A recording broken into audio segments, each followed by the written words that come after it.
Welcome to Close the Door and Come Here, a Song of Ice and Fire podcast with heavy leanings towards our two favorite characters, Jaime and Brienne. Hey everyone, I'm Guile, and joining me today is Devin. Hey, this is Devin, GD Harpo on Blue Sky. And Clotho. Hi, I'm Clotho. You can find me at Clotho Spindle on Blue Sky. And Chicky. Hey, I am Chicky, and I am Chicky on Blue Sky. And you can find me at Guile and Subterfuge on Blue Sky as well.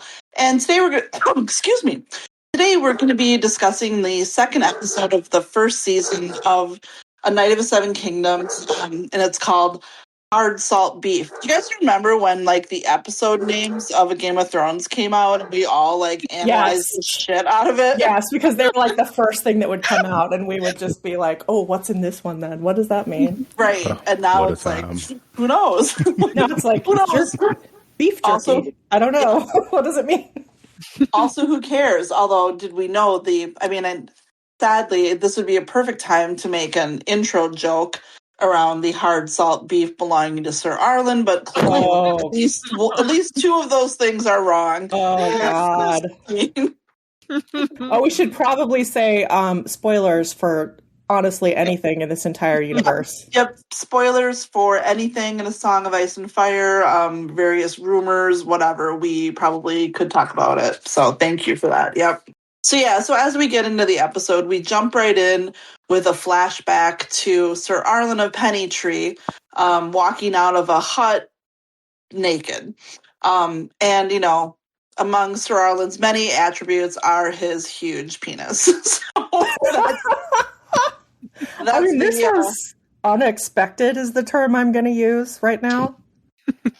Yeah. And we see this montage where he obviously has an infection, and he's getting, he's having a much harder time riding with Dunk, and it's kind of leading up to when he must have passed, basically. And we flash forward. Actually, any other commentary on that scene? I just thought, did they reuse it's gross, but the Hodor prosthetic, that's all I thought when I saw it. I was I forgot about that. I just sort of assumed that wasn't a prosthetic. Yeah. And see, I assumed it was. It looked on Hodor. Oh, Hodor. I think his was too, I'm pretty sure. I suppose it's even if you were very proud, I don't, you don't necessarily want everyone to see it. That's, yeah. Right. Well, I gotta say, our very own comma splice was clearly intrigued by the whole question of this, probably just fits right in with her whole old man obsession. She was like, is this real or not? And she did some research and came to the conclusion that it was not. Sounds like it was a prosthetic. So yeah, sounds like it was. And this is a perfect time. We have 3 pieces of mail that directly go with this scene. The first is from I Dream of Spring on Discord. Were you expecting Ser Arlan to be hung like a horse? Absolutely not. No. Yes, as already said, unexpected. And going with this scene as well, I Dream of Spring also says, and did you like how they developed his and Dunk's relationship in this episode, which kind of started with this scene, and I know we'll get more into as we go, but I did think that was really well done. Yeah, I've loved everything they've done. I mean, we're only 2, episodes in, but I've loved everything they've done all season with their relationship. I think all you've got to work with this, since you're burying Ser Arlan in the first scene of the first episode, is, we're just getting flashbacks, and it can be tough to kind of sell that. And yet they're doing a beautiful job is the term I'm going to use. I almost wonder if these flashbacks are what they had to go in and do reshoots for, the way that there are so many of them everywhere. Yeah, in the behind the scenes, Ira Parker actually said that it was they wanted to differentiate themselves, and it was their big, to make themselves different from the other 2 series. They would have a lot of flashbacks and utilize those. It was sort of paraphrasing what he said. So that's kind of cool that they're using them, I think, because I think it would have been useful in the first one. Yes, it would have been so useful in the other one. So yes, excellent decision, Ira Parker. Sorry, I haven't even learned anybody's names for this show yet. Yes. Well, I saw that there was a RIP for one of the executive producers. I don't know if that was there last week, But so someone, like, their name was Aziza, I think, must have, like, one of the producers must have passed, like, Oh no. recently. Yeah. Oh, that sucks. And our last one from a lot on Discord. My question is, do you think Dunk shared that part of the detail on his retelling when he was trying to get support of the Lords to compete? Like, I think I would remember Ser Arlan. God. Let me tell you, his real calling card is the pool noodle that he's packing around. That really was just unexpected. It, like, when I sat down to watch the episode last night, I was like, oh, this is what we're doing. Okay. We sort of were like, what kind of, because I was thinking maybe this sort of was, I mean, you know, it was kind of campy and kind of the gross, gritty humor. I was like, so what gross thing are we going to open with now? And then that happened. Like, I literally was right before it happened. I mean, not necessarily gross, but you know what I mean? Just kind of like potty humor, I guess. I don't know what you would call it. Like, you know, maybe they wouldn't know. Just, you know, there's not really the medieval locker room scenario here. So, you know, too bad, I guess. He's the Shack of, like, he was the Shack of Westeros and no one knew. God, I don't even think Shaq. I mean, this is just like, this would be like, if a guy walked in the bedroom with that, you'd just be like, no. I mean, it's basically about almost to his knee. Right. Because you see it before he even turns around. You can see it, like, on his legs from behind, and I was just like, Jesus. So we flash forward into the present where Dunk and Egg are, they're talking to, we find out, a Tyrell. I want to call him Leo, but I don't know if that's right. Trying to see if he remembers Ser Arlan, and he doesn't. And, you know, Dunk has obviously been trying to talk to a lot of people, and Egg is kind of like, this sucks. Like, why are you lowering your, you know, why are you doing this? Like, just go and, you know, kind of like, just go and declare yourself, kind of like with that confidence, I think. And, you know, of course, Dunk doesn't really get that, nor should he. So they're walking, and then we see a group of riders crossing a bridge, and they're carrying the Targaryen sigils. And, you know, it's pretty darn fancy. Sorry, I skipped a somewhat important part. Dunk is trying to get Egg to go back to camp, and Egg doesn't want to because he's, you know, he wants to be where the action is. But as soon, you know, foreboding or whatever, as soon as Egg sees the Targaryen sigils, he's like, oh no, I'm totally fine going back to camp. Yeah, I love that 180 for Egg. Yeah. And then, you know, you kind of see Dunk looking at them and being like, I might have an idea. So, we had the cute scene where Dunk threatens to sick the dogs on Egg, and Egg is like, you don't have dogs. I love their banter. Like, they're pretty good already, I feel like, with their banter. Yes, they are. And I thought so last week as well, but this week's episode really just even more, and even in some later scenes we'll get to, but I love Egg in this entire scene. Just because he starts it off by asking, was he a shit knight? And it's just hilarious. And I think that I had to look the kid's name up. Dexter Ansel, that's playing Egg, is doing a really good job. And that's, you know, thank you for saying that too, because it's a good reminder of kind of one of the recurring themes of this episode is that no one remembers Ser Arlan. And does that mean that, you know, he was worthless, essentially? And, you know, obviously not, but we'll get there. So we cut to Dunk. He's standing in the crowd as the Targaryen entourage rolls by. And there's, you know, I don't know what to call these people. An announcer? I feel like an announcer. Do you call him a herald? Isn't it a herald? Okay, a herald. Yeah. Yeah. So the herald is like, we see Baelor Targaryen, and the herald's all like, he's fucking awesome. He's the Prince of Dragonstone. He's so great and so cool. And then literally they're like, and Prince Maekar. That's all it gets. It felt so unnecessary to do it like that. I kind of felt bad for Maekar. Yeah, like really, like you'll get over it. felt that could be some instigation to what he ends up doing. And then we get a scene that was pretty prominent in the trailer where Dunk is in the stable and who we know to be Aryan Bright Flame mistakes him for a stable boy and, is basically like, oh, you're not, gives him some shit.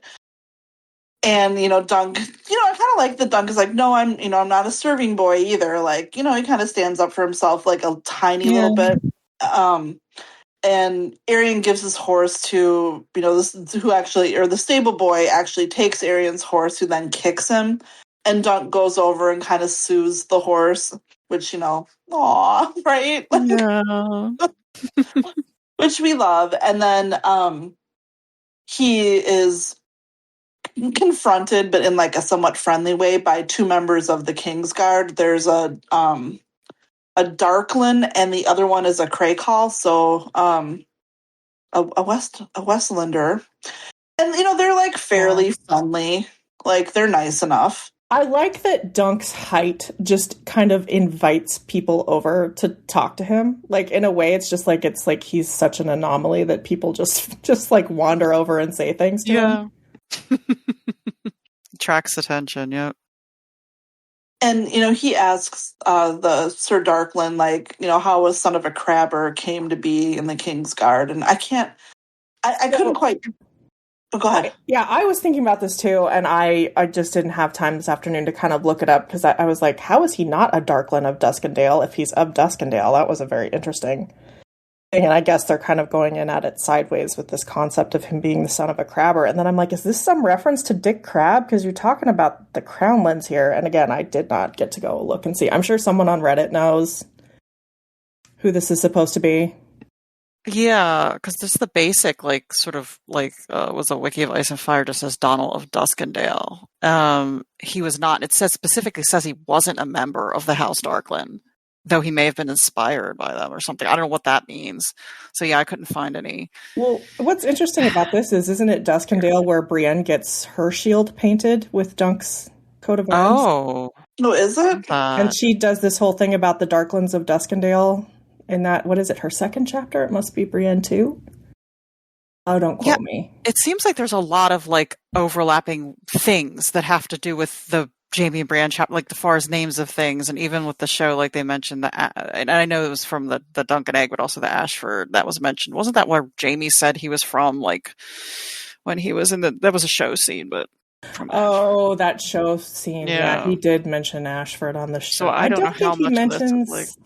I don't think he mentions Ashford in the books. So Brienne did get her shield painted at Duskendale. So yeah, I thought so. She kind of thinks about the history of the Darklands. I can't remember what all she thinks. And that is where she meets, Nimble Dick as well. So yeah, so that thing of the crabs in Duskendale, I was just like, that's an interesting. But I mean, who knows if there's actually a crossover? I guess we'll find out. You would think the way that Nimble Dick talks, he would have mentioned it if he'd been related to a member of the Kingsguard in the last 100 years, but I don't know. Right. I'm not just going to say this because it was my idea, but it's almost unfathomable to me that we don't have some sort of narrative framing structure to the show that would bring it to the present series. And obviously Brienne would be the obvious one to use to do it.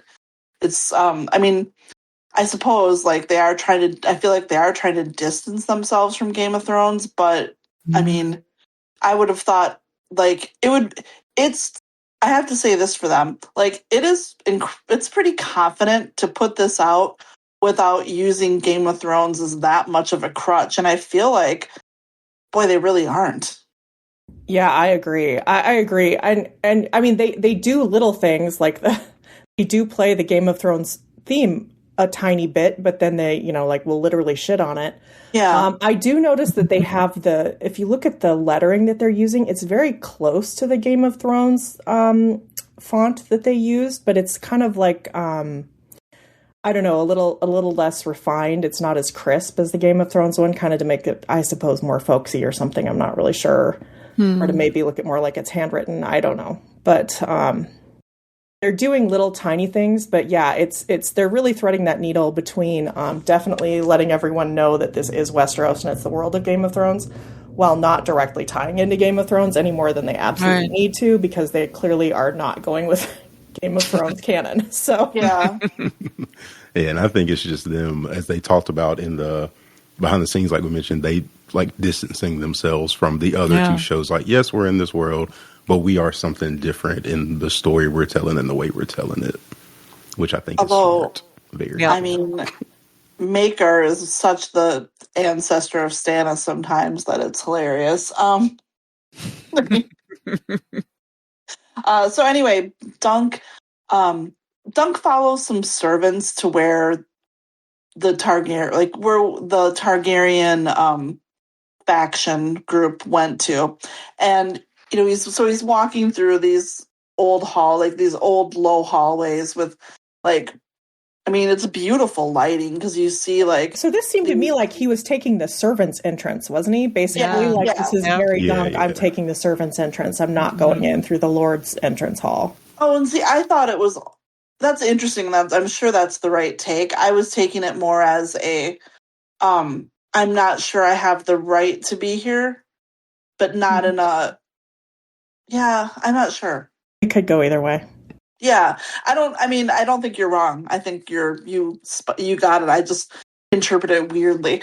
So then he gets confronted by someone we think is probably is Lord Ashford's daughters, who's kind of a bitch to him, in a kid way, but it's remarkable in that she's kind of one of the first people to not be a little nice to him or a little attracted to him. This was such a weird girl, did you not read the script? His expression when she said that to him, when she raised her hand and walked away, I loved it. His face. He's like, what the heck just happened? Yeah. He was like, I have no idea what that was. She's just, so sad, so sassy and bold, and, he doesn't know how to handle that. So Dunk he overhears this conversation between, I call him Maekar. What do we actually call him? What a great question. I feel like this is a discussion for this episode, because we're getting several pronunciations here that kind of are at war with my pronunciations. Okay. I think the guy who announced the Herald sounded like he said it different, more like Merker, but then Baelor. I think Baelor sounded Maekar, right? Maekar, right? Somebody in the show said Maekar, regular, like you said it, Kyle. And how do you say it? I always say Maekar. That was how I pronounce it in my head. Let's just say, okay, here's the thing with Targaryen names. George just puts an AE in every Targaryen name. And it could be any vowel. It could be representing any English vowel that exists. It could be an O, it could be an E, it could be an A, it could even be kind of an I some of the time. You don't fucking know what it's supposed to be. And then with this one, he fucks it up because the last one is just a single A, so I don't really know what that's supposed to mean. Yeah. How is it not Maekar? Yeah, I guess Maekar would be right? A-D-R, right? I also say I've always said Maekar. Maekar. So, Maekar. So that guy is he's having a conversation with his brother, with Baelor, and I love this scene, and I love it in the books too, because for everything that happens and everything that Maekar feels towards Baelor, he's not having this conversation with someone that's not the closest person in the world to him. Yeah, because that is the only person he's having a conversation talking about how his oldest son, Darren is, that is exactly. Maybe he can change. Maybe he can, he's totally vulnerable, expressing all of his worst fears about his children to his older brother, who, they share some of those fears. The whole reason they're here is because of Baelor's fears of, I think, some of that same stuff from Valor. And just the fact that this is the person he's having this conversation with. And, we know his wife has passed, so we know he's not talking about it with his wife. He's probably not talking about it with his dad, because that's the person that he's worried about, and just that they're so vulnerable with each other. They are really siblings, really siblings and love each other. And it just makes It's horrible. I mean, I've been in these conversations with siblings. I mean, they will bitch to you about their kids in a way they would never bitch to anyone else about their kids. Yeah, and I mean, just to go on a little bit about the conversation. I mean, obviously, Baelor's like, you shouldn't even have brought. What are you even doing, bringing Darren to a tourney? He has as much right to it as Aerys and Rhaegal do to come to a tourney. Like, he knows they know that this is not the world that he's going to excel in. Well, I love how Baelor's basically blaming Maekar for signing Darren up for the lists because he put Darren's name down, and he's like, what did you expect him to do? You knew he was not going to want to do that. Right. And also not accompanying them there, like just letting Darren go on his own. And you didn't think something like that was going to happen, that he wouldn't show up? Yeah, that's a very good point. Exactly. I mean, like, Darren is pretty well known to be an alcoholic. I mean, let's just call a spade a spade. They may not be using that term in universe, but that's clearly the situation. And it's like, why would you trust your tiny little kid to him? Like, out on the open road. Very much in his cups. And then just the whole, he's 18. I think he can change. Like, that's, like, oh, geez. Like, dude has prophetic dreams. I don't think he's, I think he's fucked. Like... Well, I think that's why he's an alcoholic. He's self-medicating because of the stupid dreams. Yeah. So it's this, again, it's just this great scene. It's actually one of the only times we get a front-facing angle of Maekar. Every time it's from the side for some reason. Also, what do we think about their ages? Oh, yeah. I aged them up, right? Yeah, I'm really not sure what's going, because you expect them to be kind of in their like later 30s, and that is just not what we ended up with here. But also, like, if they are in their later 30s, like, how the fuck old is Maekar supposed to be when he started having kids? If he's the youngest, and Baelor's 38, what? It means that there's two brothers between them, right? There are two brothers between. So Maekar at a maximum is 34 years old, and he has an 18-year-old and like a 17-year-old. Like, no. Oh, right, yeah. Like, I think George wrote them too young, frankly, is the problem. Oh, right. This seems like the age they should probably be, although the guy playing Maekar looks older than Baelor. Yeah. Because that was what threw me off a little bit. Like, I know Baelor is older, but I was like, oh, he seems like the older brother here. Huh. I mean, I'll just say these guys definitely seem solidly in their mid to later 50s to me. Yeah. And, to have, like, kids in their 20s or, late teens, okay, sure. I buy it, Well, to be jousting later on, I think they're a little old for this. I think about that a lot, how rickety everyone must be, and they're just still fighting. Maybe it's arthritis talking, but Jesus Christ. I know. Yeah, the guy who plays... They weren't planning on it. Neither of them expect to joust here. The guy that plays Baelor is 48. No, you get out of town. That guy is 48 years old. Saying Barty Carvel, right? Is this him? Oh my God. Yeah. He must be a smoker. Yeah. Jesus. Now I'm curious what the other guy. Where's the other guy's name? I'm sorry to this man, but yikes. I wonder if did they make their hair more gray? Like, was it intentional? Because he doesn't look inside.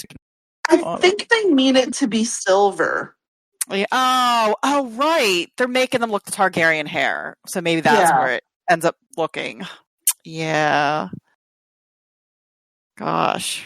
If this is the right guy, the guy playing Maekar is 49. Okay, so they're around the same age. Okay. Oh. My God. I was thinking like early 60s or something. I don't know why I feel like I thought he was 60 at least. Wow. Okay.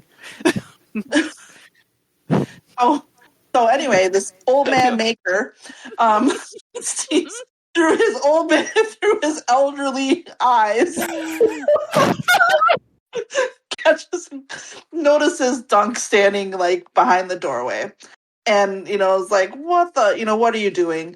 And the guy from the games master is like, no, actually, I think we interrupted we interrupted him because they're there.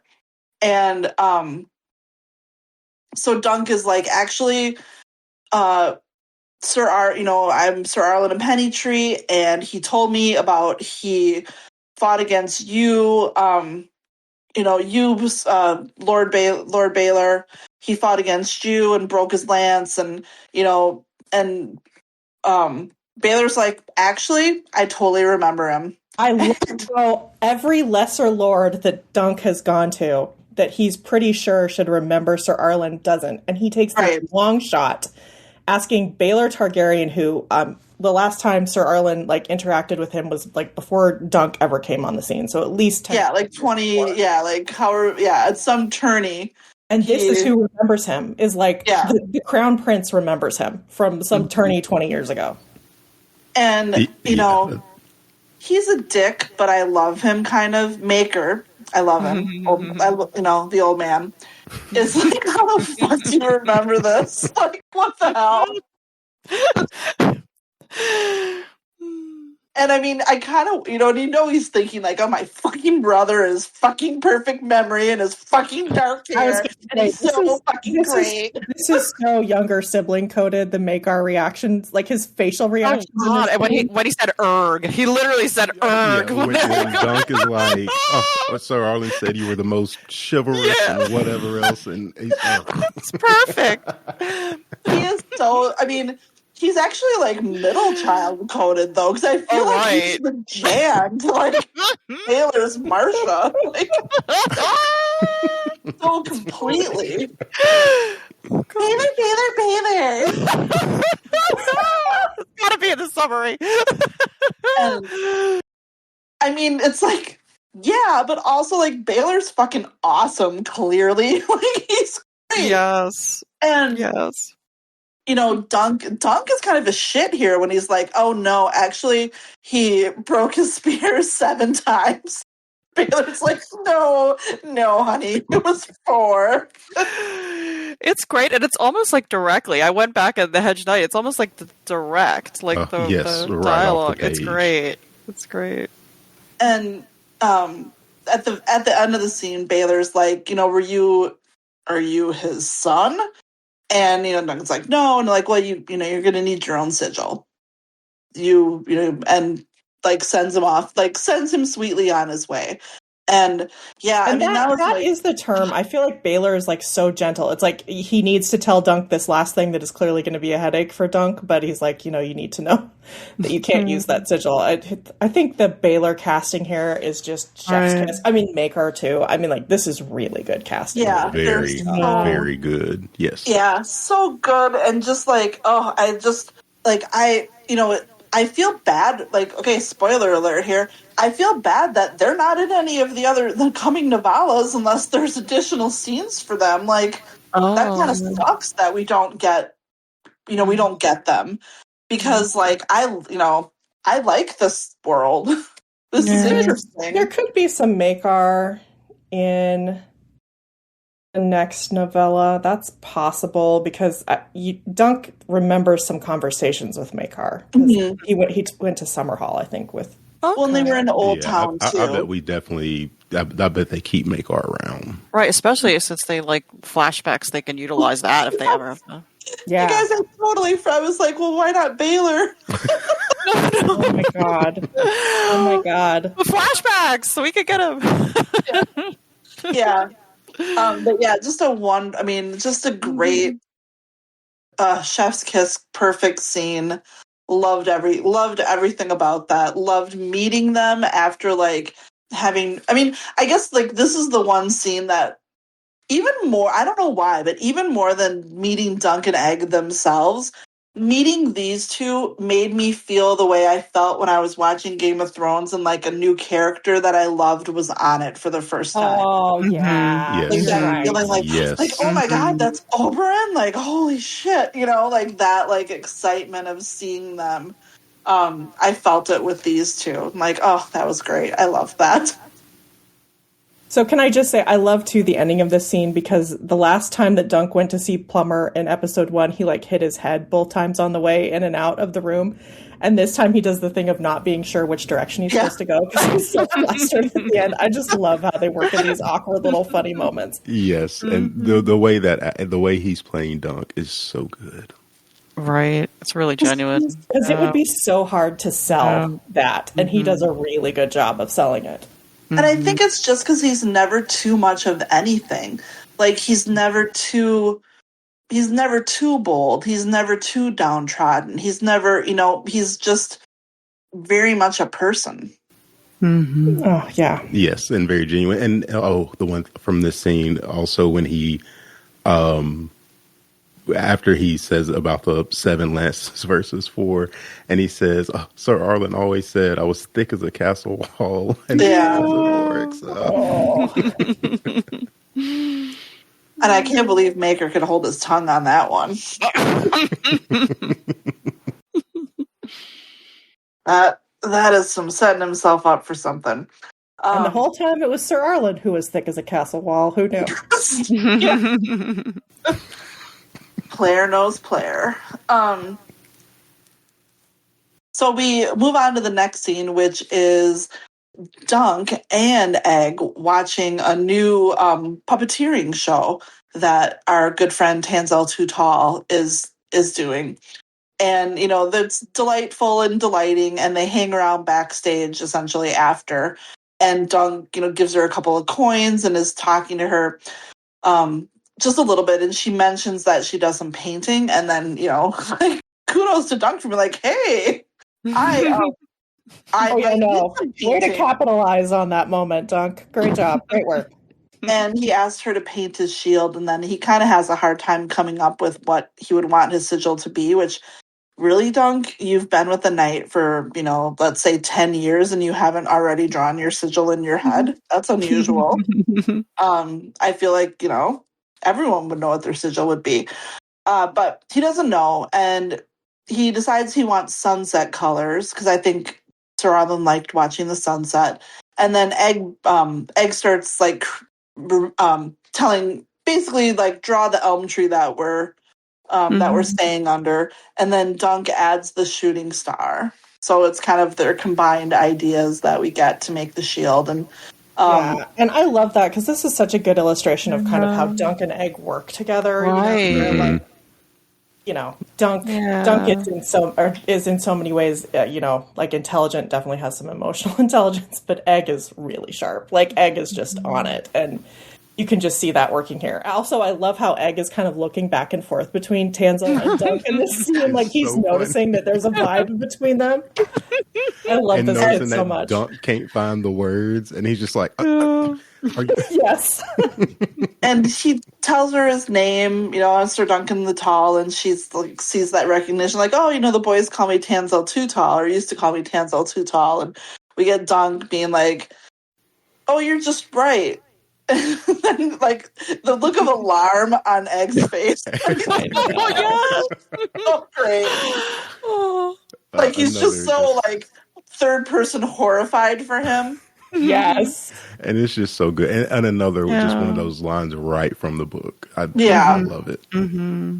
And, Dunk. Okay, so I gotta say also in this scene, I'm gonna have to reckon with my pronunciation of Tanselle because I've always said Tanselle. That's always how I've pronounced it. And she said Tanselle. She said Tanselle, and I guess she gets to decide how her name is. I didn't catch that. Oh my gosh, yeah, Tanselle. Huh. So, for those of you new to the podcast, if there are any of you, Chicky's a long time. Tanselle? Tanselle, Dunk. This is my ship. This is my ship. This is my Dunk ship right here. For those of you new to Dunk and Egg, you would think, how could there be any other ship? They're so adorable. Ha ha ha ha. Just you wait. No, just stick with this. Never take any future novellas into account. Just stick with this one right here, and you will do well. I mean, I love them too. They're, because I think she's into them, right? Yeah. I think absolutely. so. Mm-hmm. Absolutely. They're playing it that way here. It's tough to know from the books because they just have so little interaction. And in my mind, from the books, she definitely is, and simply based on the fact that, spoiler, at the end of this, Dunk says, I hear the mountains in Dorne are nice, where Tanselle is from. I've completely built a whole thing of them in Dorne in my head. So same. I think he has to find her again someday. Yeah, I think he does too. The show is rubbish if he doesn't. So Because I think, he shouldn't have to have multiple, like, lost loves, He should get to find one. So after his recovery with Tanselle, what is she calling herself again? How come I can remember nothing pronunciation-wise? So I'm going to say it's Tanselle. Tanselle, kind of like Hansel. Tanselle. Almost. Okay. Tanselle. I don't know. Okay. Tanselle. Say that 20 times fast. Now she's not in the episode again, so it's irrelevant. But so our next scene, Dunk and Egg are they're hanging out, eating some salt beef, I think. I think is this before the tug of war, right? Right before the tug of war. Right. Yeah. This is where I think he's sitting on the table and they start bantering about. What do they start bantering about? They're really was that ill handled. Yes. He was. Dunk was nervous about that, and then Egg sort of opens up about how would I make a puny knight, and there was that really great moment when he was like. He was telling, well, I always thought of myself, people always said I was, what did they say? I was stupid. And he's like, and? Do you have some other advice for me? Yeah, Egg is waiting for the, they were wrong about you. Nope. So, they're having this cute interaction, and then an even cuter interaction happens because our good friend Lionel Baratheon rolls in and, like, literally grabs a hold of them. Well, I thought of just Dunk to be part of a friendly game of tug of war. And, I thought it would just be Dunk, and then they have Egg right in front. In the front, and there's, like, a young girl. I don't think that's proper tug of war.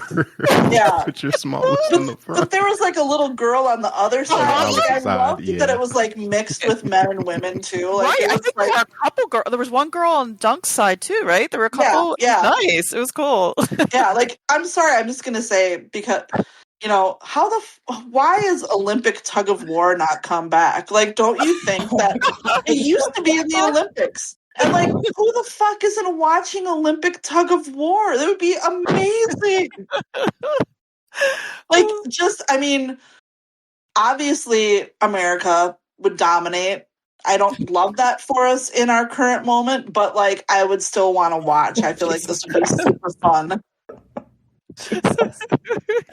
Well, they should have the Dunk kid, Egg kid, I should say, play for the UK, because God, this is such a good use of him in this scene, like way that he plays this. First of all, okay, let me stop and say I love that Lionel Baratheon like spots Dunk and is like, "Oh, I'm going to win this now," and like makes him come do it. What he's thinking. He's like, "Here's my fucking ringer." And then don't think that I missed that he slaps Dunk's ass. Yes. That's what I was thinking, because the last podcast I was listening to today, you all were like, "Do you think he's flirting with him?" And I was like, "Oh, there's our answer." Okay, sports, and that is a male thing in sports. I guess, but, No, but felt more.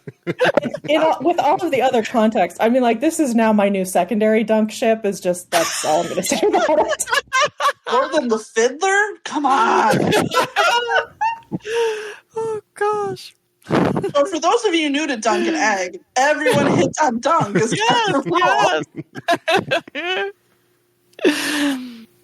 So this is like a rousing match of tug of war.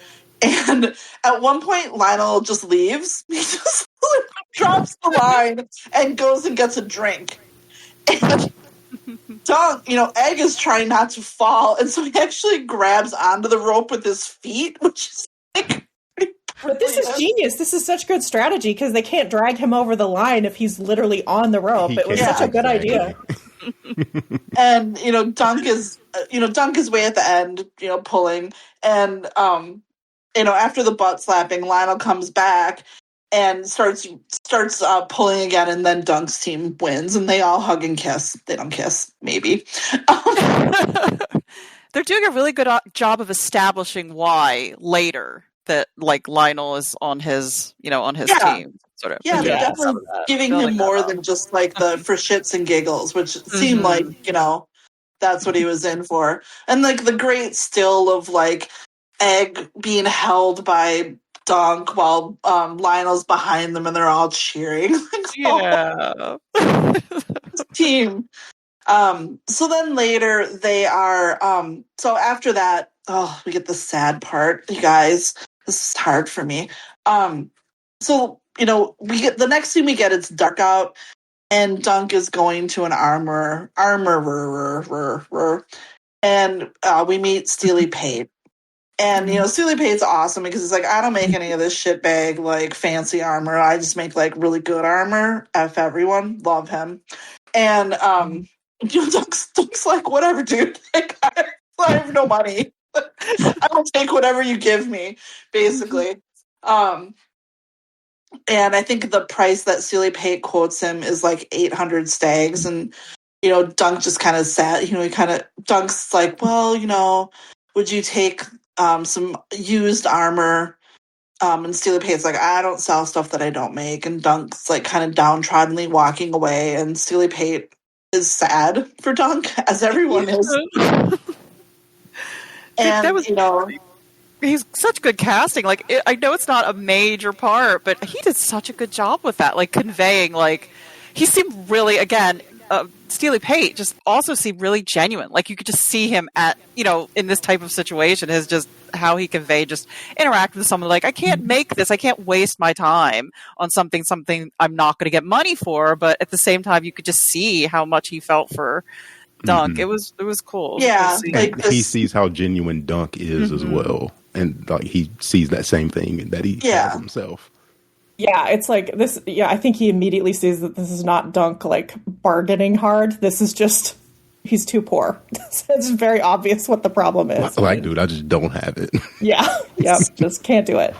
Well, it's in a more modern world, it'd be interesting because like Dunk, especially like Book Dunk as he's described, is obviously like a pretty good specimen, like a good prospect, like.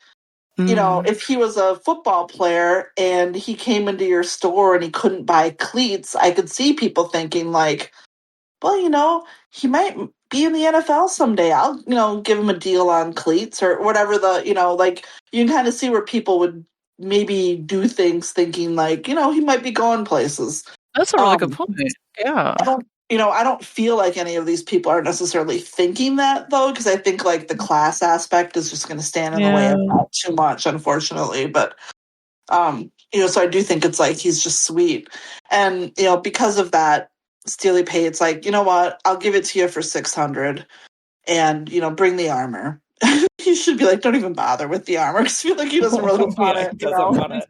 Yeah. Well, the other thing that I like about this is you can tell there's, like, a recognition in Dunk, which I think is maybe part of what also kind of gets Steely Pate on his side, in that Dunk looks at some other armorers' stalls, but he goes to Steely Pate's because of the just like practicality of the, like recognizes the quality and practicality. Yeah. And I think Steely Pate maybe also likes that Dunk recognized his own skill. Yeah. Oh, so now we get to this worst scene. Like, honestly, almost in the whole novella, just realistically. Yes. Oh. So, you guys, I can't even tell you how much, because, it's not really, we're not ever really told what happens to Sweetfoot. And like, I hate it. Did George forget about her? I think so. Because why wouldn't he be able to get her back? Yeah. So I'm hoping that in the show, he gets her back. I hope so. I hope so as well. Every time I read the novellas and like I get to this scene, I'm like, what happened to Sweetfoot? I know. It's so beautiful. It's extra sad because the way they filmed it and the way the actor interacts with it. I know they had said beforehand that they had commented on the director and everybody, like his interactions with the horses. It's so moving. Like oh my gosh. Yeah, I mean, he's just, and the horses obviously, I mean, I know a lot of these horses are in multiple productions and stuff, and they're very good at what they do, but this horse, like Sweetfoot is like a very good horse actor and is like, right. Does a nice, like, lean into him too. Like, she's just obviously a sweetheart, and, Dunk unfortunately has to sell her to pay for his armor, but, he tells the stable person that he's, he gives them extra money so that she can have some more oats and an apple. In the books, he does think about how Ser Arlan would always, sometimes would go without himself for extras for the horses and was always like super, super kind to his horses. And, you know, obviously Dunk emulates him, but also like it's just inherent in his nature to be kind to his animals. Yeah, well, and in the books, you know, I think they do a pretty good job here, but in the books, it's very obvious that this is breaking Dunk's heart to sell any of these horses. He loves all three of them. Yeah, and I mean, Sweetfoot is, I mean, like, seems like a really nice horse, too. Like, you know, not like just like a good horse that people would want. You know? Yeah, she's just. Seems like you could get some good for. Yeah, she's a saddle horse, so of course she's probably going to be the friendliest and easiest to deal with. And oh god, so heartbreaking. So, Dunk finds his way back to. He finds his way back into the tent with Egg, and finds his way back to Egg, and they're having a drink, and then I was shocked at this, where it was sort of like, it's on, and everyone runs. Same. Like, I honestly thought they jousted at night.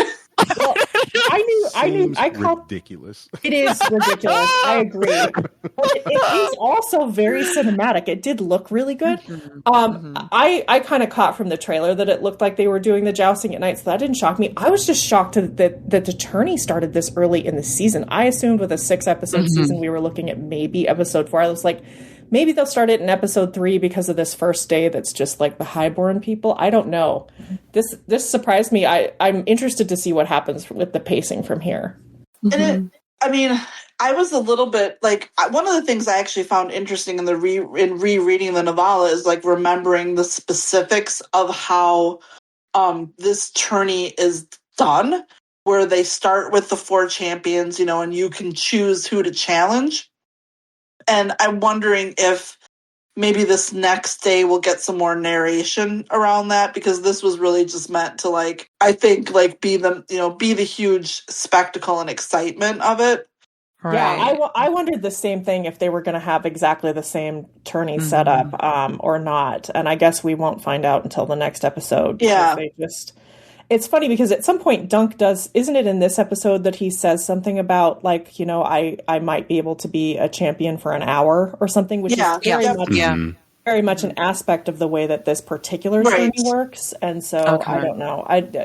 Maybe they will go into it in the next episode. Well, and I do think I've seen something where he mentions like he could challenge Valar. Yeah, it's the preview. There was a preview clip. Okay.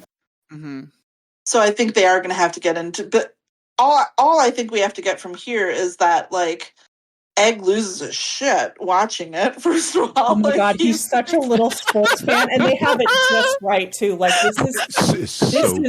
this is such a little kid who's just like nuts about a sport, you know? Yeah. Like, he's going crazy. He's on Dunk's shoulders, which means that if I were in this world, I would be the person standing directly behind them. Oh, it would be you, too. It would absolutely be me. So, for anybody who doesn't know, Guile is pocket-sized, so that would be very unfortunate.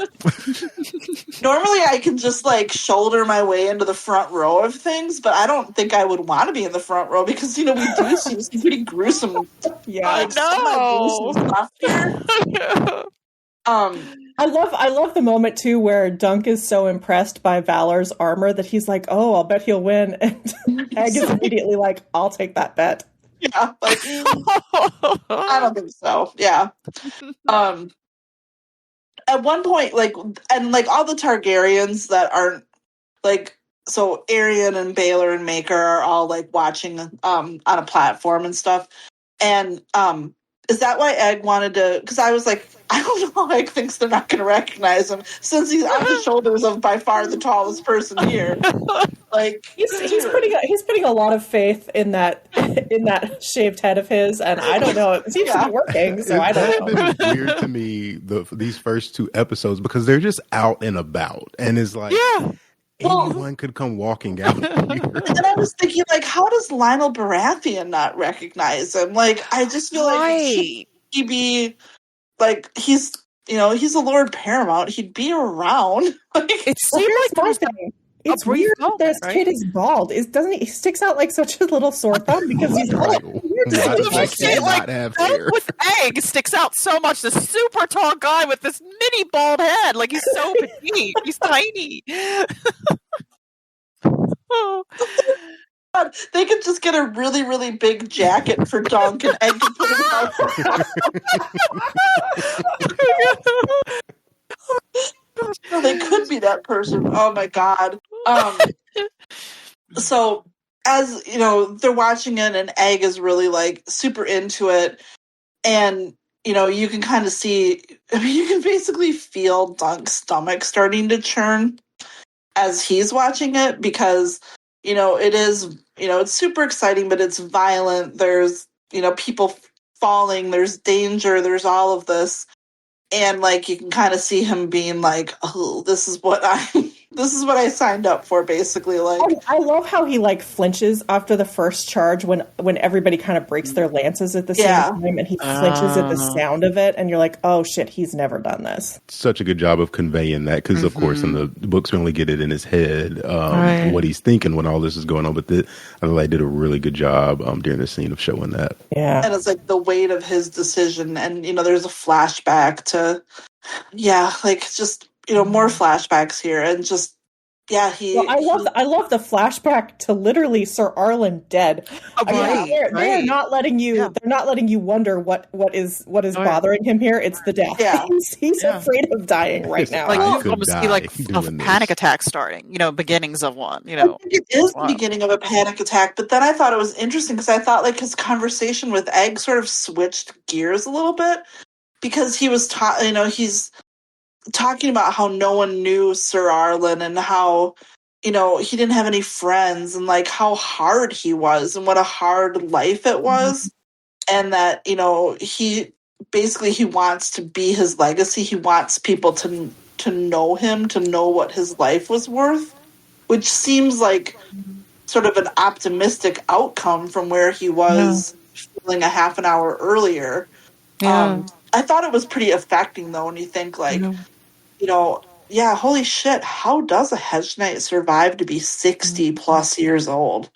Like, you know, that is a really hard life. Like, Dunk is right. And, like, you know, like, who wants that? Like, I don't think Dunk wants that. He wants to, like, get a cushy castle job. Yeah. So that's how our episode ends. That any thoughts? I think we probably have more mail as well. Oh, okay. So I had a thought on the final scene. I love that they worked in another Blackfire reference here with Dunk. Oh yeah, Egg. Egg's like, take that, Blackfire, or whoever. Like, you can just tell that this is like the lore that he's been raised with, to be afraid of Blackfires. Well, I mean, we met the two guys that, you know, killed Daemon Blackfire, or actually, I don't. Yeah, Baelor did, didn't he? Yeah, and like Maekar was there. Maekar was also there. I mean, it's their grandfather who they were rebelling against. Like, Daemon is Egg's. Oh God, it'd be like his first cousin once removed.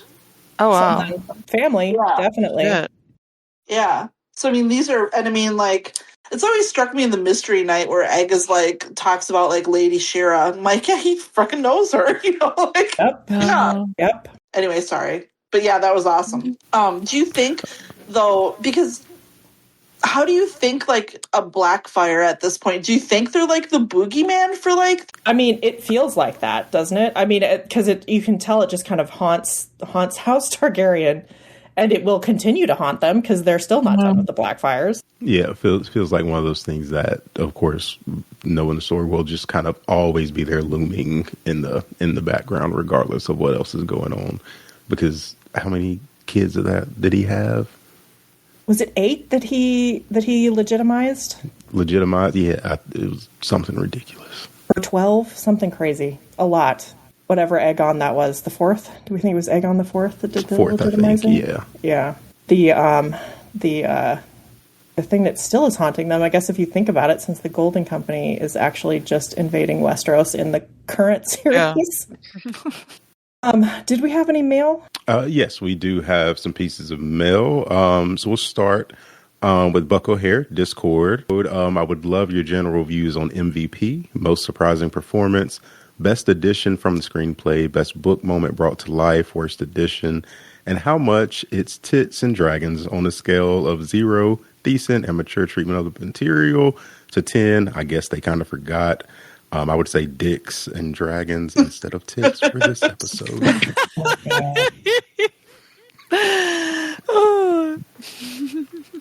I thought for this episode, Baelor. Baelor is my MVP for this episode. Maekar as well. I really love that entire scene there in the where Dunk is eavesdropping on their conversation and comes in, and we have that whole bit with all of them. I thought they were both really good, and as we said, fantastic casting for those two. And surprising performance. I don't think a surprising one is sticking out at the moment. Best book moment, Steely Pate. I always loved that scene in the book where Dunk first meets him. Thought that was really good. And worst addition, there hasn't been one, so that is promising. Yeah, I don't have any worst either. I think I'm gonna go a little off and say I honestly think maybe the MVP is Maekar, because the more that I'm thinking about that great scene with that they're in the Solar with Lord Ashford, I'm like, would that have even worked half as well if Maekar hadn't been so good? Like if the guy playing Maekar had not been so good. So I think that might actually be my MVP moment. He's such an asshole, but like in the best way, you know? Yes, in a great way. I'll also add the tug of war scene. I just thought that was really good. As we said earlier, kind of showing why when we get to later on, why Lionel stands up for Dunk, because we don't get anything really in the books of why he chooses to do that. So I thought that was really good. Yeah. All right. Our next piece of mail from Win on Discord. I wanted to know if you had thoughts on what you would like to see most in regards of JB in the show, since the stories cover some of their ancestors and focuses, of course, on Brienne's. Oh, I mean, I think just them actually including the actual "I dreamed of you" and that, not the concept of the fact that Darren dreamed of Dunk, but the actual line "I dreamed of you" was a pretty good nod. I don't know in this first season what else I really would expect. Does anyone? I would add something. Yeah, I mean, we're getting obviously Dunk's shield. Yep, the shield. But we never, show people don't know anything about that. But yeah. I mean, the show could have dropped a Tarth into this tournament. That would be a welcome addition. They could do that. Oh, that would be cool. Oh, that would be fun. Yeah. I mean, we'll get like the Gray Lion, which is a little bit, like, oh. Almost like Nikolai Coster-Waldau got like a new gig playing him. That would be too much. Like, now he could be the Gray Lion. So. But I think obviously like our time to shine is the next season. Yeah. Yeah. Oh, yeah, for sure. Speaking of the I Dreamed of You, so from Motor War 335 on Reddit, what was that with the drunk Lannister at the end quoting Jaime? Think George was leaving a few breadcrumbs for JB shippers, or am I the only one to say I dreamed of you and perked up? Also, the odd repetition of Evenfall later on at Ashford. Am I reaching? I noticed the Evenfall thing, but I was like, I know they use it as a term for night, but I sort of was like, oh, that's kind of cool. Yeah, I missed the Evenfall thing. I didn't catch that. Yeah, it was in there. Yeah. So I guess we didn't really discuss it much last week. We did talk about the fact that Darren said, I dreamed of you, but we didn't talk about, for people who haven't read the books, may not know that, and if you've seen Game of Thrones, you'll recognize the scene I'm going to talk about, which is when Jaime goes back to get Brienne after he leaves her behind and he finds her in the bear pit. After he gets her out of the bear pit, they start making their way back toward King's Landing again together. And Brienne is, of course, not sure why Jaime has saved her. And so she asks him why. And he says, I dreamed of you. And that is because he did go back for her because he had a dream about her while he was sleeping on a weirwood tree in the books. And so I dreamed of you for Jaime Brienne shippers, for book Jaime Brienne shippers is a very big line, if not maybe the Jaime Brienne line. Because it's very romantically put where it's put, even though, of course, Jaime and Brienne have their terrible dynamic. So when you read this novella and you know that Dunk is Brienne's ancestor, it kind of gives new meaning to the fact that George bothered to kind of repeat that line again in the main series. Although I want to say this line first shows up in this story in the Hedge Knight before it shows up in the main series with Jaime and Brienne. Oh, that's cool. All right. Our next piece of mail from Dory on Discord. I really want to know if y'all feel the stakes of the different houses take on a new power in the absence of dragons, the downfall of House Targaryen. Like prior to now, the Targs had a monopoly on nuclear weapons, which they frequently use. It was, in my opinion, hard to consider any of the houses an equal or worth their fucking time, and thus I failed to give two shits about early Westeros history because it was so power imbalanced. That resistance seemed pointless. Shout out to the peasants for murdering the dragons, though. Thoughts? Also, is there something in the water in the Stormlands that they produce the baddest bitches? Lionel, Dunk, Brienne? All the Baratheons, right? Well, Yeah. and going all the way back to there was the daughter of the Lord of The Durandons. yeah, that kind of survived, I guess, That's pretty badass for the time. Yeah, I don't know. There certainly, eventually will be kind of the lore of the Targaryens obviously dissipates enough for a rebellion to happen, but you'll notice that it only happens with a relative of the Targaryens. I mean, kind of downplayed in Game of Thrones, but you very much know as a book reader that the Baratheons are descended from Targaryens several times over. Their original house founder was a Targaryen bastard, and they keep remarrying in to the point where, like, Robert and Stannis's, I think, grandmother was a Targaryen. So, Egg's daughter. So yeah, Egg's daughter, right? Yeah. So, I mean, like, there's not, I wouldn't say that the Targaryen, like, mystique is completely gone, even in the main series, even though they haven't had dragons for like 100 years at that point, because of the fact that it takes another Targaryen to basically overthrow them. So, a cadet branch, I guess, but still. And it's like who the Starks would be your number one suspect, but I think their orientation is so north, and they have a different religion from most of the rest of Westeros, etc.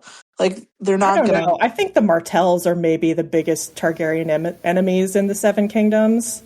Oh, not in terms of enemies, just in terms of like who might have the power base to overtake them. But yeah. I mean the Martells as well, for sure.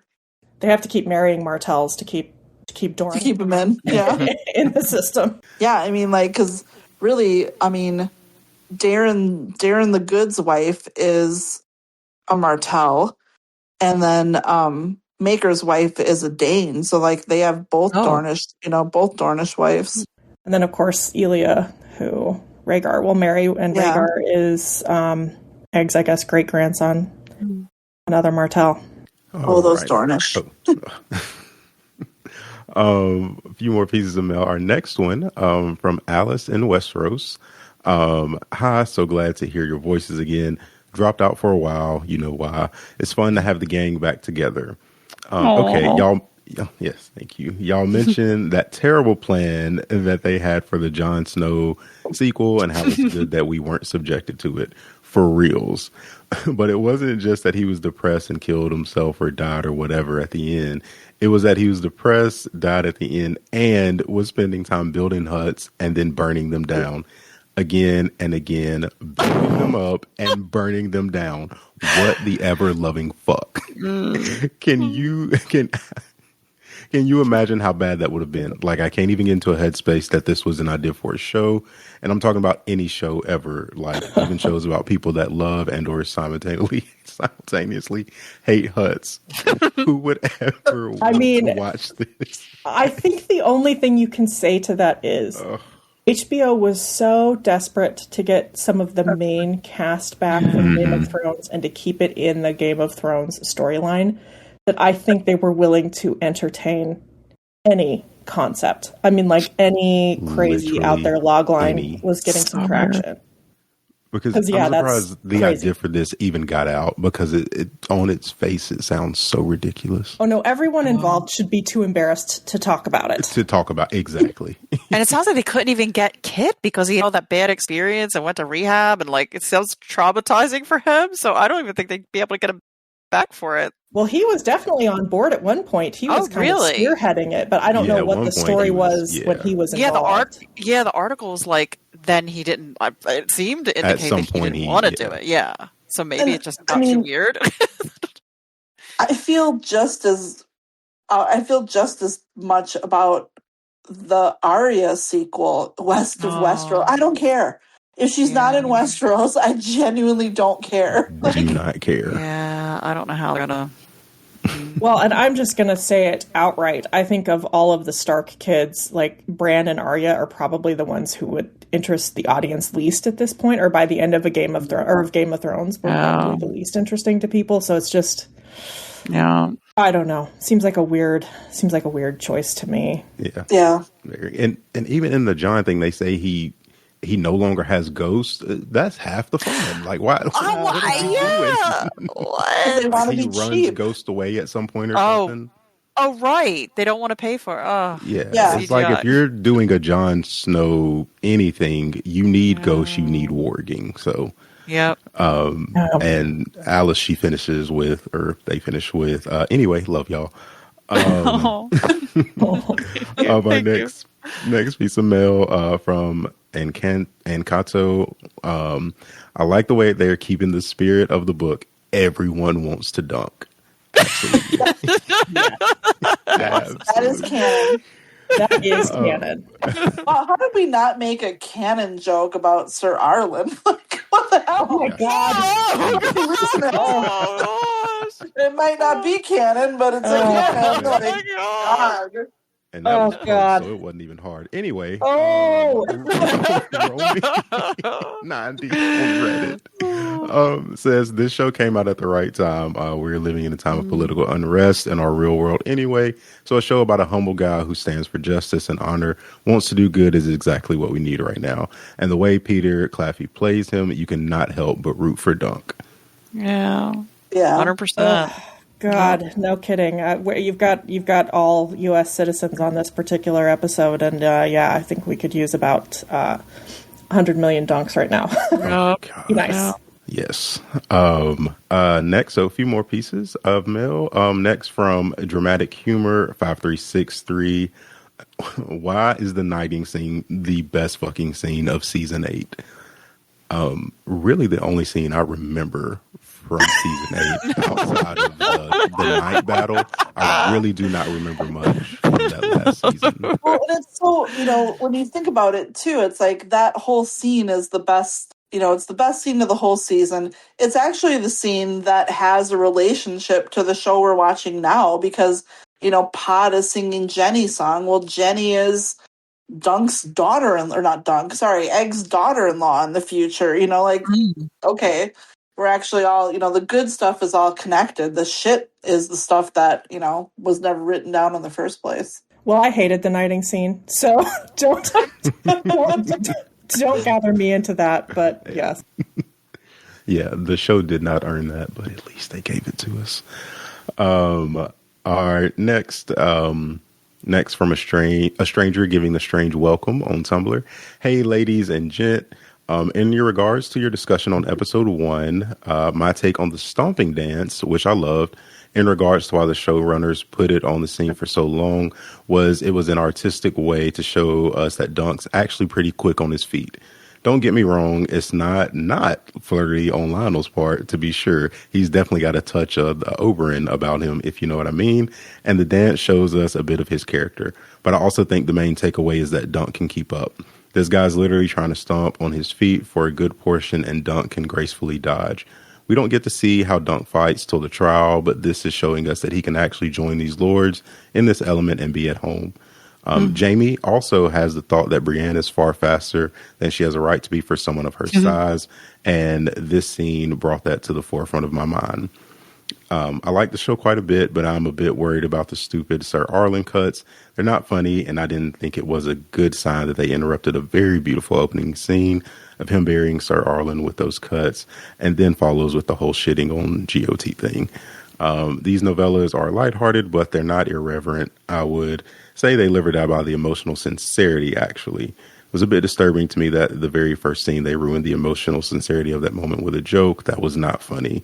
They didn't do it for every scene, though, so for right now, I'll write it off. It's good to be back in the world. No.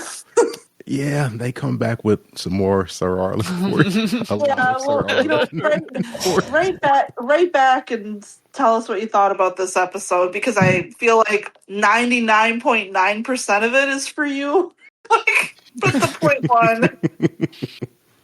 Yeah, I don't know. I kind of liked the way that they set the tone, though, in the first episode with the Ser Arlan stuff, and I kind of appreciated, even though it was so jarring, the way that they cut in with him, beating Dunk. I feel like it just kind of, it didn't let you sit or rest with the story, basically, and I kind of actually deeply respected it. I think it really, for me, it worked. It set the tone. I mean, there's kind of a, everything is serious, but everything is not serious at the same time with this show that I really, deeply appreciate, and they just will not allow it to be maudlin or too serious, I guess, and I like that. I mean, not saying I love all of the, 12-year-old boy humor, but I think it's fine. It really isn't bothering me that much. I don't know. I know some people are really having a bad reaction, which I do get. I understand that. But I think I'll take this over anything we got, the excessive stuff we got in the first series. So this feels light to me. You know what I mean? It's I get it. I get people's critique, but it's oh my God, I'll take this over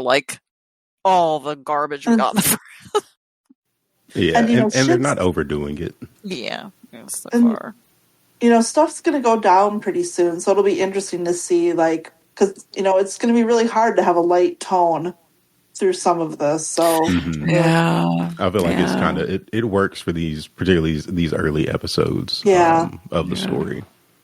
And I do agree, the point of the stomping dance, and how, showing that Dunk is quick on his feet and can be here with these and lords and everything. I do really like that point.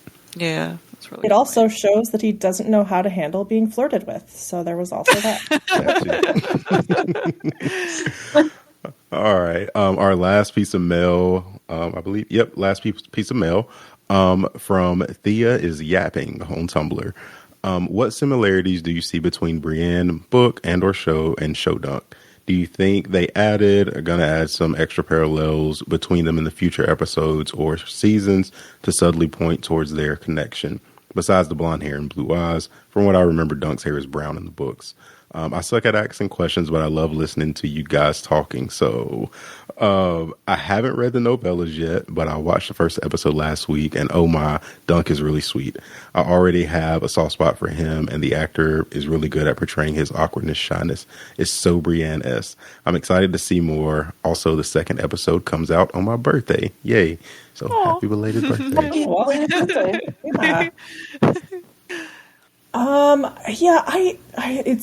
It's a little tough because I do appreciate that Peter Claffey said he was deliberately trying to recall some of Gwendolyn Christie's performance and what he was doing, and I like that and appreciate it, but I kind of hope there are not really overt references to Brienne from the show, because Brienne in the show is different in many ways than Brienne in the books. I mean, there's about a 15-year age difference for starters, and it just kind of goes on from there. They definitely have some similarities as well, but they kind of ended up being different characters in the end. And for me, I would rather that they just stick with the book stuff like they kind of are. But I do appreciate that he called out that he was using her as kind of a jumping off point, which I think is smart and was definitely good for the marketing. mention that. Yeah. I think Dunk is just, it's so, it gets hard to like think about book Brienne versus show Brienne with Dunk, because I don't know that there's a lot of similarities between Dunk and show Brienne, to be honest. Like, she's so much harsher and also more confident. And then I think Dunk actually is more confident than book Brienne in many ways. Dunk has, it's so interesting to me, because I feel like, Dunk's a hedge knight, but he has like an easier way through the world than Brienne does as a highborn lady. And granted, she's doing it in a time of war versus peace as well, but her path is so much, perilous than his. Like, Dunk's world is medium stakes and her world is like super extra high stakes, like all the time. And her breakdowns, if you will, like I can't imagine Dunk having like the come to Jesus talk with the elder brother the way that Brienne gets, and it's just, she's so much more serious. Yeah, that's excellent point. Yeah, that's a very good point. Yeah, I think if you do look at book Brienne, you're going to see a few more like personality parallels to Dunk, but they're certainly not the same person, and they have not had the same experiences by any stretch. And I think, his banter with Rohan later, there's some Jaime and Brienne coded things in there that feel very fun. But it's not like Jaime and Brienne were the first like bantering, friends to lovers, whatever couple ever either. So they're not necessarily original either. I feel like we're like denying our. I know, are we? We are. This is like the third time this episode we've been like, oh, there's really not a lot of Jaime and Brienne.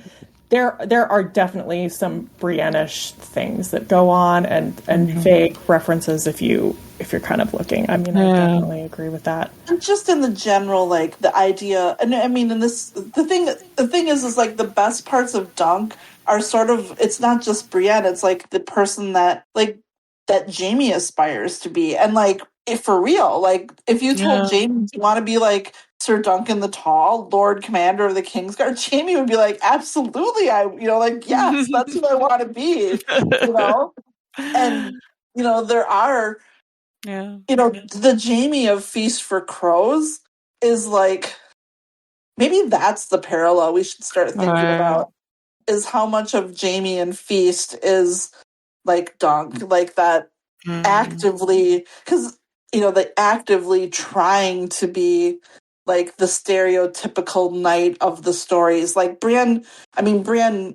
is as well, but in such a, horrible circumstance. Whereas like Jaime, he almost can be a little bit more deliberate towards it, because again, he's in a position of relative safety compared to her most of the time in Feast. So he can actually be thinking about being, kind to the poor and downtrodden, and actually can be thinking about himself doing these things too. So kind of apropos of this, when you guys first started doing your reread of the Dunk and Egg novellas, I got an ask on Tumblr, and it was like, how do you think Jaime would react if he knew that Brienne was Dunk's descendant? That's an awesome question. Yeah. Oh gosh. I'm sure you can imagine how I answered that. Gosh. All right, that is all our mail. Well, any last thoughts on this episode? Okay, I gotta say, I was like trying to like hold back the first episode, because I was like, don't get too excited about this. And it's like, it's slow moving. It's a slow, quiet story in a way. And so I get it, but I think this is better than I ever thought it would be. Yeah. So far. I'm right there with you. And after the first episode, I was already like, I love this. And just even more so, I think I said last week, because I think so much of it for me hinges on Egg. And I just love that. I love that little boy that's playing him. Absolutely. So yeah, I love this. And I don't see me not loving the rest of the season. I mean, they would have to do something ridiculously catastrophic, which doesn't seem possible. I mean, so. basically met our cast of characters. Well, yeah, I mean, we've met our whole cast of characters, and let's go. Yeah. I mean, I also think just rereading the novella fairly recently, it's like, it really like reminded me of how much I like the novella. I worry for the next season because it's just not as. It's a really small story, and they're gonna have to add more to it. But oh goodness, if you think, the 2 added scenes so far this year have been, or this season have been super fun. So. I have some faith, maybe. Yeah. I mean, I like what they've done, what they've added so far. I mean, they did pretty extensive reshoots on this show. I mean, it was done with Principal like a year and a half ago, it seems like. And they went back in and did a bunch of reshoots and added some things. And I personally took that as a really bad sign. I was like, oh God, they're retooling this show. It must have been a disaster. But it was funny because everybody who was talking about it were saying that they were really excited about it. And so I was pretty nervous going into this. I mean, I knew I'd like it to some extent just because I love Duncan Egg so much. But I mean, it is so much better than I thought it would be. I think it's almost pitch perfect. And I mean, like, we're only 2 episodes in. It could go really, really off-piste. But, so far, so goddamn good. Kudos to everyone involved, honestly. Guys, doesn't it feel weird to be talking about this and not? It's so nice. It's so nice. Weird. This. Somebody put in our other chat that I said this on this date, so we can go back and make fun of myself for saying how much I liked it. And we all are just so far removed from the original series. Like I don't even think about that show anymore. Like it just doesn't even. And I watched what's the other one? The other one that's House of the Dragon. Yeah, I watched that, but whatever. Yeah, this is so much better. I love it. Yeah, it's so much better. All right. Well, with that, everyone, if you again, technical difficulties. What the hell? All of my computers just simultaneously shut off. All right, I'll take us out. I can do it. I love this because I can never remember any of our call signs. And have we been podcasting for like 12 years? Yes. But has any of it changed? No. So you can email us at closethedoorand@gmail.com, I think. You can find us I know it's Close the Door on Blue Sky, and I absolutely know that you can find us at closethedoorandcomehere.tumblr.com, where you can send us anonymous messages if you would like to. You can also join into our question threads on the Jaime Brienne subreddit, which is reddit.com/r/Jaime Brienne, and we post those threads a few days before we record the next episode. So if you've got questions you want to send us for the next episode of A Night of the Seven Kingdoms, you could do that. And of course, we are always very grateful to our patrons on Patreon who help us keep our hosting fees fed. Now I'm like thinking like the horses. Thank you for keeping our horses fed. Thank you for our oats and apples. Yeah, exactly. Anyway. I have some peppermints. Oh my God. Just don't sell Sweetfoot. Okay. With that, I'm closing the door. Get out.